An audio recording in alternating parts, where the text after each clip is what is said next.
দিকে কলেজ কর্তৃক আয়োজিত আজকে বিদায় সম্পাদনা এবং আমাদের অনুষ্ঠানের সম্মানিত মন্ত্রবরিষ্ঠ সম্মানিত সভাপতি প্রধান অতিথি অতিথি সভাকে আমার নমস্কার এবং সামনে ভবিষ্য আমার প্রিয় সহকর্মীদেরকে আমার নমস্কার এবং আমার প্রাণের চেয়ে প্রিয় শিক্ষার্থী ভাই বোনদের আমার অন্তর থেকে ভালোবাসা জ্ঞাপন করছি।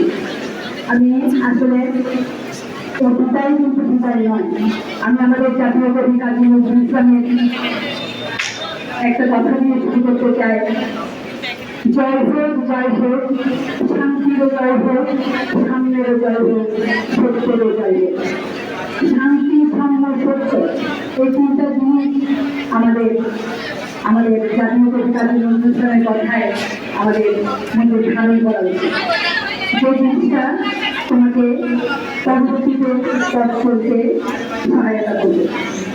আমি আসলে যারা আমার ক্লাস করেছো, ক্লাস যারা করেছো, আমি সবসময় বলি আমার ক্লাসের শেষে 5 মিনিট আগে তোমাদের জন্য শুধু কোশ্চেন, আর আমি বলি আমি এই যে কথা তুমি বললাম এর মধ্যে থেকে তুমি কি জানতে পারবে, তুমি কি নিয়ে যাচ্ছ এই ক্লাসটা থেকে। এই কলেজে এসে এই 4-5 ঘন্টা করে আমাদের ইংলিশ কেমিস্ট্রি বায়োলজি বাংলা ইংরেজি রেডিও করে তোমরা কি নিয়ে যাচ্ছ।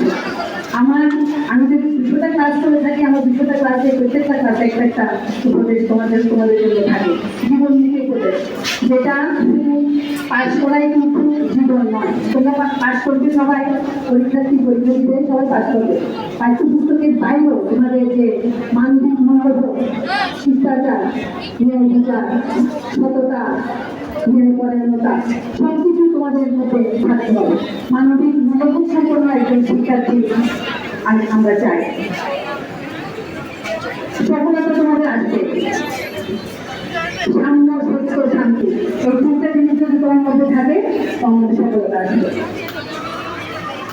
আর আমরা তোমাদেরকে অনেক বকা দিয়েছি, ভালোর জন্য দিয়েছি, তোমরা পড়াশোনা করার জন্য দিয়েছি, আবার অনেক ভালোবেসেছি। আসলে খুব খারাপ লাগছে, কিন্তু তোমরা এই যাওয়া এই বিদায় কিন্তু আমাদের থেকে চিরতরে বিদায় নয়।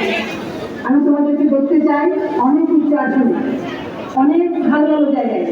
আমাকে অনেক শিক্ষার্থী প্রশ্ন করে, ম্যাডাম আমরা তো সরকারি কলেজের ছাত্রছাত্রী, আমরা কি বাইরে গিয়ে কিছু করতে পারবো? কেন নয়, কেন পারবে না? বর্তমানে কলেজের শিক্ষার্থীরা কি বাইরে ডাক্তার ইঞ্জিনিয়ার করছে না, ভালো কাজ করছে না, পরিবারের সমাজে রাষ্ট্রে কোনো ভালো কাজ করছে না? সবাই ডাক্তার ইঞ্জিনিয়ার হবে, সবাই তোমার মানবিক গুণাবলী দিলে তুমি মানুষের সেবা করতে পারো। মানুষের মানবিক মূল্যবোধ যদি থাকে তখন সেই মানুষটাকে আজকেও আটকাতে পারে না। সত্যের সাথে থাকবে, ন্যায়ের সাথে থাকবে, সততার সাথে থাকবে। পরীক্ষার হলে গিয়ে কখনো ঘোরাঘুরি করবে না তাদের সাথে, বা ওখানে নিজের মাথাটাকে শান্ত রাখবে, স্থির রাখবে, দেখবে তুমি অবশ্যই সব সুযোগ দিতে আসতে পারবে। এটা কোনো বিকল্প নেই। নিজেকে শান্ত রাখতে পারা, নিজেকে স্থির রাখতে পারা। পরীক্ষা দিতে গেছে আমি পরীক্ষা দিয়েছি, আমি এমন কোনো আচরণ করবো না যেটার জন্য আমার এই যে আছেন শিক্ষক করতে পারছে বা আমার মনের মধ্যে কোনো সমস্যা হচ্ছে। ঠিক আছে, তার মধ্যে তোমরা পড়েছো, যা করেছো দেখবে অনেক অনেক অনেকাংশে আসবে, সব কিছু আসবে। তখন আসবে মাথা ঠান্ডা রেখে পরবর্তী প্রশ্ন চলে গিয়ে লিখে আসবে। নিজেকে একজন আদর্শ মানুষ হিসেবে গঠন করবে তোমাদের কাছে, এটাই আমার প্রত্যাশা। ভবিষ্যতে যাতে তোমাদেরকে আরও কিছু আসনে ভালো জায়গায় দেখতে পাই, ভালো অবস্থানে দেখতে পাই। সবার জন্য অনেক অনেক শুভকামনা এবং আশীর্বাদ রইল। ধন্যবাদ সবাইকে, ভালো থাকবে।